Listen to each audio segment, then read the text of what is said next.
if you want to run your bike for just 2-3 years, so this is not the video for you. You can close it and you can go away. But if you want to keep your engine life to be extended for a long time and you want to run it for a long time, so this is the video for you. And just give me a few minutes, I can explain that in detail, and believe me, you won't regret after that.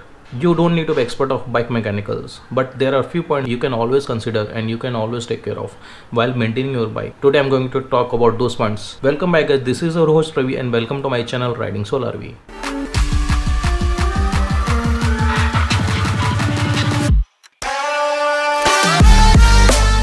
First point is your riding style.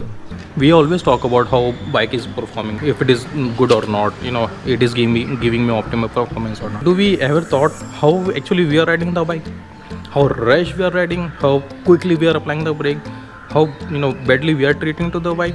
So rather than questioning about the bike, you should be considering the fact that you are riding, right? So if you are very hard or very rushed to your bike, so obviously it has a direct impact on your engine and it is not going to give you optimal performance with the time. So it is all related to your riding styles. You should be always gentle with the engine you're riding. If you're taking care of your engine, it will take care of you. Do you know which engine oil is recommended for your bike? What is the grade of the engine oil that your bike should be having? Have you ever thought of? I have seen many people who just give their bike to the local mechanics, or so they put their engine oil from their recommendations. I'm talking about the mechanics. They just put it as per their convenience, and then from the perspective they want to make a money. Company always mention the engine oil grade and the engine oil which should be recommended for your bike. So you should be always using that. If you're changing the brand as well, so at the time too, you have to consider the engine oil grade that is compatible with your bike. There are many brands engine which do not perform well if your engine changing the engine oil grade, not the recommended but the others. It might get heat up, or you may face other issues, or it might not be giving the performance, or it is not that much smooth. If you see the user manual, they always mention the interval of changing the engine oil. There are many riders who just keep on riding, and they just don't know when to change the engine oil. You should be taking care of, and the factor how many kilometers we have done. If you're riding your bike for a long time, so it might happen that your engine oil has burned very fast because of the long distance you are covering, or engine is getting heat up maybe because of that. If you're riding for a long distance, so what happens? Engine oil burns a lot because it burns. So it also depends on what engine oil are using and how many kilometers you are going in one go. I mean, how much stress you are putting on the engines. Your fuel need air to burn because it has oxygen. How air is injected into the engine? It is through the air filter. Engine sucks the air. So let's say if your air filter is not clean, if it is dirty, so the air that is being sucked by the engine through the air filter is going to be reduced, right? In that case, engine will not be able to give the optimum performance. So always keep your air filter clean. What is oil filter? The oil that is being circulated throughout your engine need to be filtered out, because when your engine runs, so there are wear and tear happens, and then there will be very minute particles which mixed up with the engine oil, and it need to be cleaned, otherwise because those particles will go through the engine again and it can damage your engine, going to create more and wear and tear to the engine. Mostly oil filter should be changed on every service. When you get ready and you start your bike, you went away.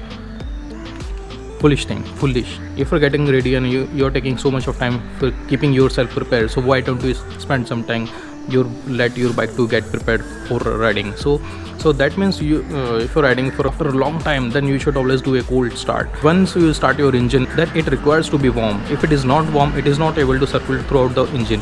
So if it is not circulating, what will happen? Parts of the engine will not get lubricated. So why do we need to lubricate it? Because there are hundreds of parts engine is made of, right? And they are so closely related to each other and closely connected to each other that if there is no lubrication, there are going to be friction, right? If I don't have oil here, so it is going to be great frictions, and then both the parts are going to damage each other. For how long do we need to do the cold start? You should be doing cold start at least for 2 to 3 minutes at least, because engine is made of different materials, right? Different metals, and every metal has a different temperature for being heat up, because what happens once the metal is being heat up, they are going to be expand. So, and every metal has different heating point, so it requires a particular time for which they should get warm up, and so that expand properly and they can work smoothly. What is gentle acceleration? Have you ever thought of? I have seen the people, if they pick their bike in a first gear up to 50-60 km/h speed, what exactly are you going to prove? What happens, the whole engine parts are so relaxed, and suddenly you apply so much of force on them, so it is going to be impact your engine very badly. So let's say if you are going for a long ride and your bike supports 11,000 12,000 rpm, that it has a maximum limit. So what you can do, you can ride up to mid range of it, right? Let's say with 12,000, you should be riding it around 6,000 or 7,000. Obviously you can go above it, but at that acceleration engine is very relaxed, because you're riding almost at the half, and it is going to be very smooth and relaxed and calm. Because as soon as you keep on increasing the acceleration, and it is going to be reached to this peak limit, so it is going to increase the stress on the engine. Obviously if there is a lot of stress on the engine, and with the time, that life of the engine is going to be decreased, it is going to be impacted. People also do very rash braking, very hard braking. Seriously, let's say they are coming on 60 or 80 km/h when they suddenly apply brake. So it is like this.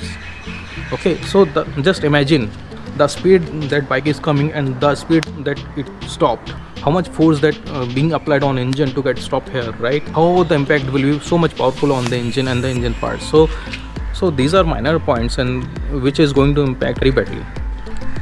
We have clutch in bike, yes. Do we have? Yes, we have.